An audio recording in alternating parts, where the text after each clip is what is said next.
A state of emergency has been extended to include all of Southland as water levels continue to rise and cause major damage. Dozens of people have already been rescued from tracks in Fiordland after being cut off by torrential rain. They tell remarkable stories of survival. Our Otago-Southland reporter Timothy Brown has been speaking to those caught up in the emergency. Richard Sorey was tramping the Hollyford track with his wife and their 3 children. The group reached Makero Island Hut on Saturday. We've been there ever since.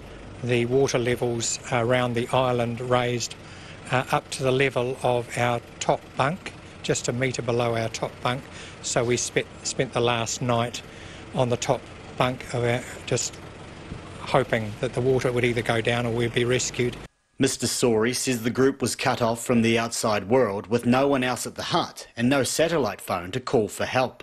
We had to bash the sides of the walls out to let the water flow through because the water was right up into the top bunk, and we were contemplating jumping out and getting onto the roof, but we wouldn't last long up there. He says the terrifying ordeal ended when they were rescued by helicopter about 8 o'clock this morning. We were winched up individually up into the helicopter from the water tank. We climbed out the broken window and onto the water tank and got winched up individually.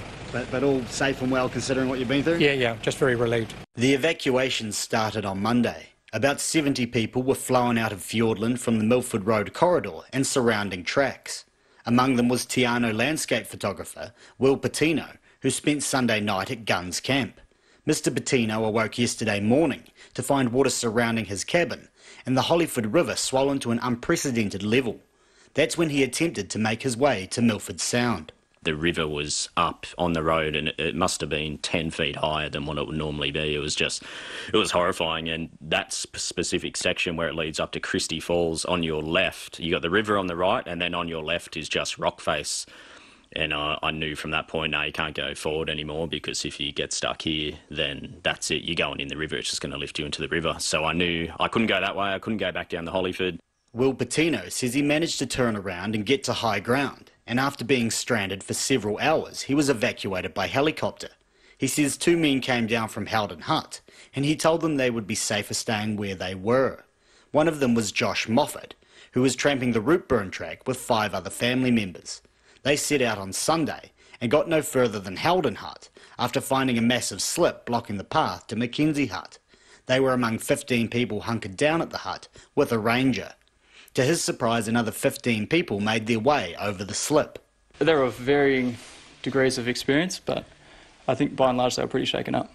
Yeah, some of them were quite shaken up and said that they all agreed that they would not have recommended that they did that in hindsight.